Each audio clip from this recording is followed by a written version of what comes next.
Hello and welcome. Alicia Yusuf here with all the upcoming astrology insights for the next fortnight, including that Sagittarius solar eclipse occurring at 12 degrees of Sagittarius on the 4th of December. So we've been to some pretty hairy astrology for the last few weeks, and that last lunar eclipse, which really kicked off this eclipse season and a whole new cycle as well, highlighted a different area of our charts. So I'd love to hear in the comments below how that lunar eclipse was for you, and also all that tricky Mars in Scorpio and the end of Scorpio season. But the good news is now the sun is in Sagittarius. Mars is past making all its more intense aspects in Scorpio. So we just got to get past this next eclipse and then things may calm down. You may even feel like that energy is definitely ebbing away, the intensity of what has been, I think, one of the most pressured Scorpio seasons I've been through. So let's get ready to have a look at what's coming up in the week ahead. So as I've mentioned before, all these times are for where I live, which is in Brisbane in Australia, or just north of Brisbane. So please be aware and adjust the timings for wherever you are in the world. So on the weekend, really, there's not a massive amount happening, which is really nice. You know, we do have the sun on Saturday, the moon on Saturday, just leaving Leo and getting ready to move into Virgo. So this is going to be the strongest energy around, really. This happens at 12:15 here in Australia on Saturday. So it's a weekend to really get things done, to tick off your Christmas list, you know, pull out the Christmas tree, you know, get all those focused, productive things under your belt ready for the silly season ahead. It has that kind of vibe, you know, in a square there, you know, from this Virgo area of your chart to wherever Sagittarius is, that there's this, okay, we've got to get all the practicals done before we can have the fun. So yeah, write those lists out, tick them off and get all the things done. And it's really perfect energy, especially for all the Black Friday sales. So I can imagine a lot of people just getting all their shopping done and ready. So next up, the first real transit is on Monday, and this is where we have Mercury applying to a cazimi with the sun here in Sagittarius. So as I explained before, Mercury is not that comfortable in Sagittarius.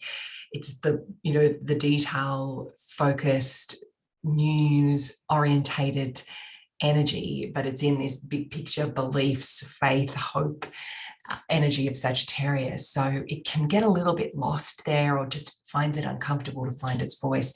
And it's been combust the sun ever since it came in. So there is a small part where it isn't combust the sun, which is when it's either, some astrologers believe it's in the same degree as the sun, and others within a 16-minute of the sun. So it's going to be exact at 2:39 on that Monday, and it is where the messenger Mercury is uplifted by the sun, the king, you know, the strongest luminary in the sign.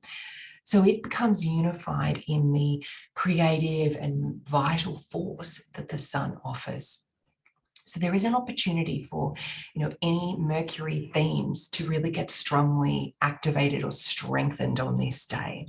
So if you have something you need to communicate or pass on, you know, this is around writing or speaking or even learning. And Mercury also rules transport. So anything around that you have to do on this day is a great day to undertake it, or to start it, or to kick it off.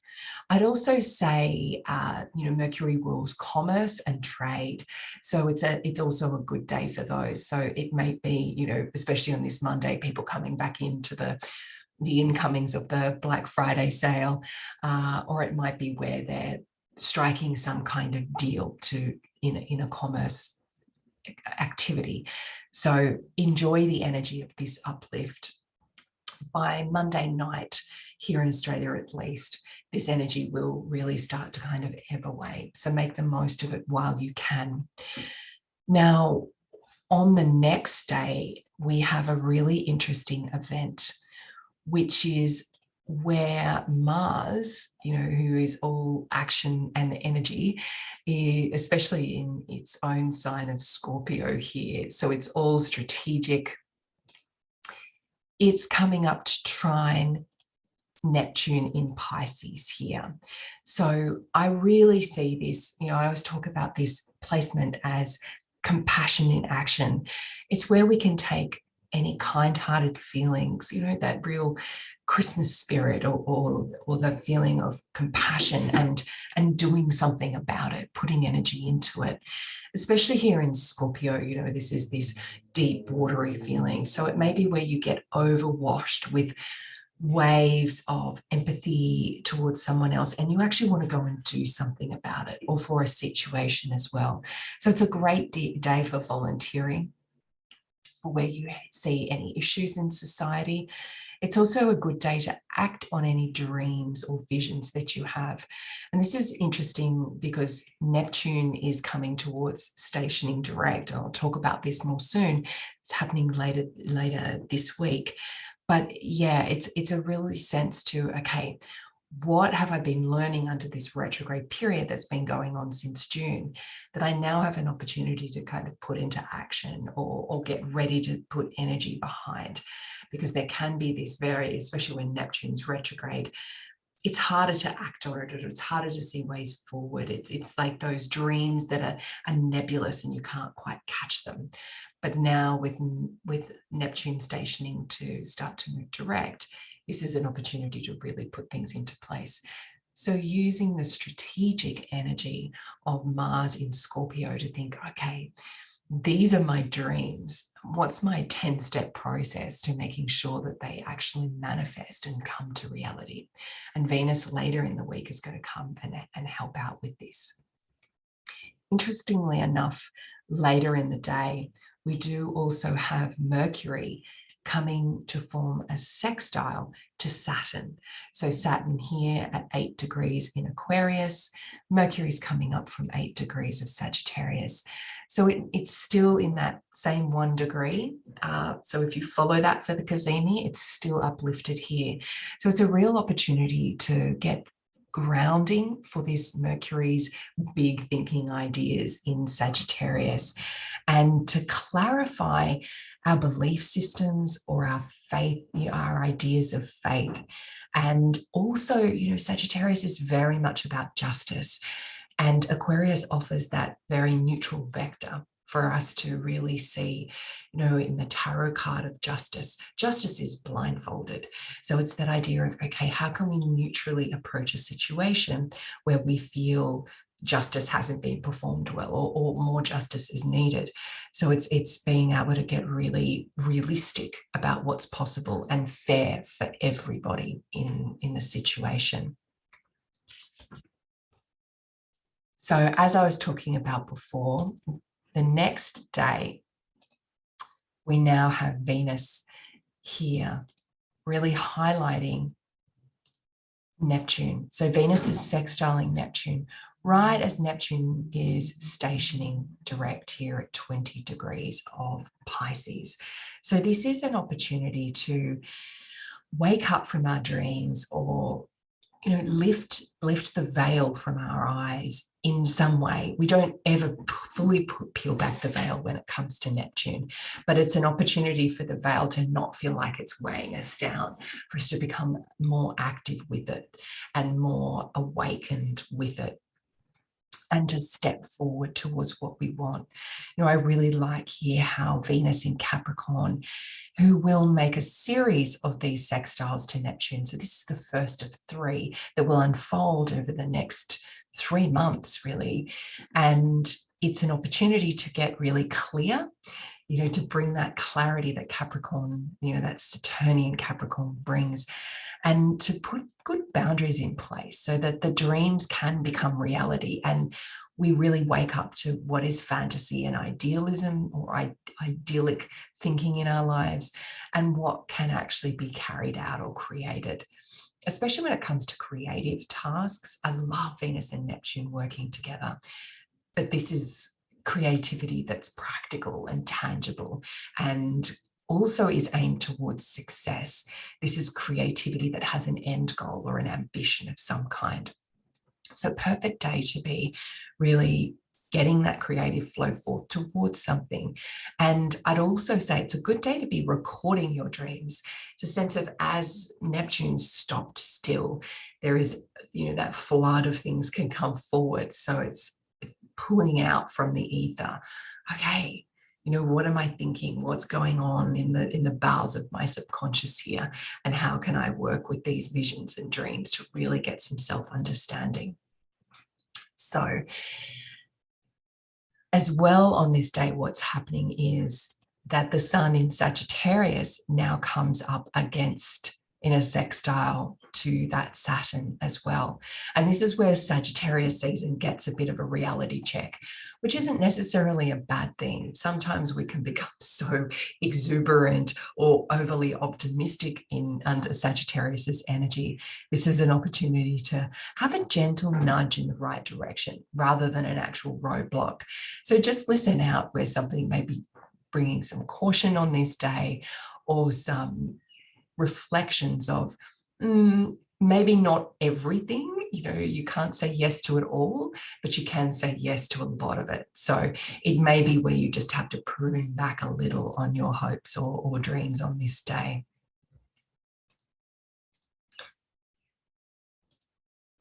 So from here, we head into this eclipse. So the few days before, we do have, on Thursday and on Friday, we have the balsamic moon in Scorpio. So I will say there is this feeling of lethargy and quite intense emotions. I would say especially as on Friday, this conjunction happens between the moon and Mars right on, just before lunch here in Australia on that Friday. So don't be surprised if, there may be upwellings of emotion happening and you're not quite sure where they're coming from. And it's as that really the intense pressure of Scorpio season has another opportunity to have a release valve. So think about it like the valve on top of the pressure cooker. It's there on purpose so things don't explode out of you. So finding ways to emotionally release or have a cathartic outlet on this day will be really important. And this could look like getting active in any flow water style way. And also just staying as cool as you can. This is quite volcanic energy that can happen, especially as we're coming to the end of eclipse season and getting ready for this solar eclipse that is going to happen here at 12 degrees of Sagittarius. So the exact timing of this is at 5:43 p.m. here in Brisbane. So that's 6:43 p.m. on the rest of the east coast of Australia. And this is going to affect anyone who has anything in the mutable signs between 7 and 19 degrees. So we're talking Gemini, Virgo, Sagittarius, and Pisces. Of course, it will impact on all of us, but for those that have those either conjunctions or oppositions in Sagittarius and Gemini, but I also look at those bending points in Pisces and Virgo as well as where things may come to the fore. One of the things I do love, it's the last of this series of eclipses. This is the capstone of what has been going on in our lives since the nodes and since these eclipses started in mid-2020. And we've learned a lot about our faith systems and our belief systems. What have we been putting our faith in to this point? And where have we been letting that go or having to simplify or purge in this area? Where have your ideas about justice changed? And also, where has your sense of purpose been honed or simplified or, really purified to a point where you know more about exactly where you want to go and you have more facts and information on your side with this as well, with all the Gemini energy. I think for many of us, this has also come out as our sense of freedom, and our ability to have adventures has been curtailed or drained. And I think this will be the final of this series. And I'm hopeful that there will be from here on in more ability to be able to access that Sagittarius freedom and adventure going forwards in literally physical travel, but also the spiritual realms, faith, divinity, and also just philosophy as well, which is all linked to Sagittarius. So this eclipse is only going to be seen in the very south of the planet. It's happening right above Antarctica. So it will be seen in the South Island of New Zealand, in Tasmania, and right on the southern areas of Victoria, including Melbourne, southern, like South Africa, just those southern areas of Africa. And for South America, it's literally just the tip, the Tierra del Fuego area of Chile and that southern Africa, southern America. So it's interesting in that it's really concentrated in that bottom region. And so the impacts aren't as strong. Usually the impacts are really felt where the shadow of the eclipse falls over. And the Saros series that this is part of, which is linked to the eclipses, the solar eclipses, is 5 New South. If you want to know more about this work, Bernadette Brady's fantastic book, The Eagle and the Lark, which is a predictive astrology book, goes deeply into the Saros series. So this one, Bernadette Brady describes as a joyful, happy family of eclipses. And we haven't seen this eclipse season, this eclipse series come up, this Saros series, since the 23rd of November 2003. So reflect back on that eclipse back then, what that brought to you. That was at 1 degrees of Sagittarius. And I just have a feeling of this is about good things happening. This is about hope. This is about joy and pleasure. And I get a sense for many of us, if I think about what Christmases have been like for the last 3 years, in my, not that Christianity is my faith, but just that kind of energy of this time of year, it's changed so much. And what's important about that time of year has really come into focus for me around, it's not around presents, it's not around giving, it's around being connected with people, having loved ones nearby and being able to be in their presence rather than giving presents. So yeah, I think it's generally an eclipse that we will feel quite pleasurable and joyful under. And Bernadette Brady does make the point that if good things happen under this eclipse, it's not a flash in the pan. It is things that are here to stay. So I hope this plays out for you as a part of all of this. Now, for the rest of Saturday, we're still bathing in that moon in Sagittarius energy through until Sunday. Here in Australia, the moon moves into Capricorn on Sunday night at 9:30 p.m. So it does mean we do kind of bask in the energy of this weekend. And then we'll start the week off on a more serious note as that moon moves into Capricorn. So on Monday, we have Mars moving into to sextile Pluto. So Pluto is here this is going to happen Monday night everywhere in the world because it's Monday night here in Australia at 9:41 p.m. So that build-up will be felt. So Mars here at 24, coming to 25 degrees of Scorpio, butting up heads against Pluto, Hades, the god of the underworld. I do see this as potential struggles against authority, or where there may be power struggles, or also where the volcanic, scorpionic Mars in Scorpio journey has been this year, where the truth is really brought to the light and there's an opportunity for the volcanic outburst to, if it hasn't already burst through, to really come to the surface, and all those things that have been hidden are laid out on the table. So do be aware of this. It is a sextile, and my sense with this is that if you do the work consciously, there's real benefits that are possible. On my recent holiday, we went to an area that had an active volcano, almost 1 million years ago. And, you can still see the evidence of the volcano everywhere, volcanic rocks on the beach and black sand. But the soil is this rich red, and it's one of the best growing regions in Australia. There's so much beautiful produce that comes from this soil that literally a volcanic event a long, long time ago has brought, its benefits, its nutrients really still continues to feed us today. So, for those that have heard of Bundaberg ginger or Bundaberg rum or even Bundaberg sweet potatoes, this is that growing area. So there's a lot of richness that can come from those volcanic explosions, but using it consciously, it can be a lot more controlled.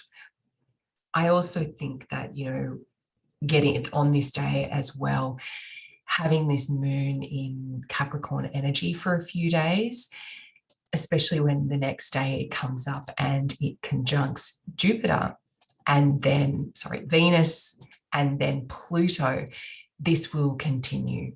This is actually getting us ready, giving us the signs and the feelings for when Jupiter starts to retrograde next week, or the end fortnight on the 18th, 19th. So this moon will strongly highlight the themes around this as Venus is really slowing down, preparing for that retrograde. So watch for an article on my website about this soon. Affection and love will definitely be focused as well in this, and the depth, the lengths we're willing to go to, and the value systems that we align with, how important they really are to us, and perhaps even hidden agendas coming to the surface as well, especially when it comes to love.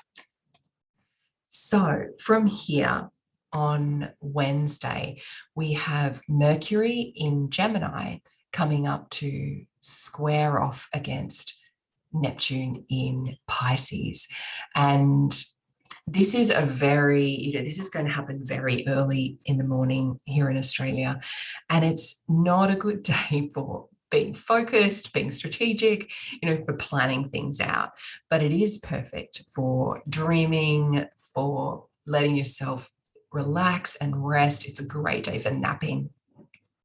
And anywhere where you don't have a set agenda towards an outcome, it's extremely magical and imaginative energy. I always suggest to people to dance, to get into music under this energy, and also, emotional catharsis.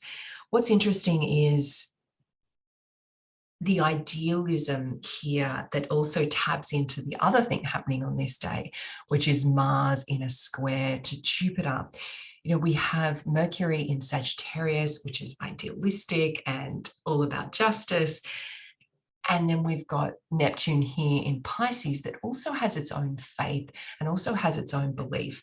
And it's almost this sense of, well, what do I actually really believe in?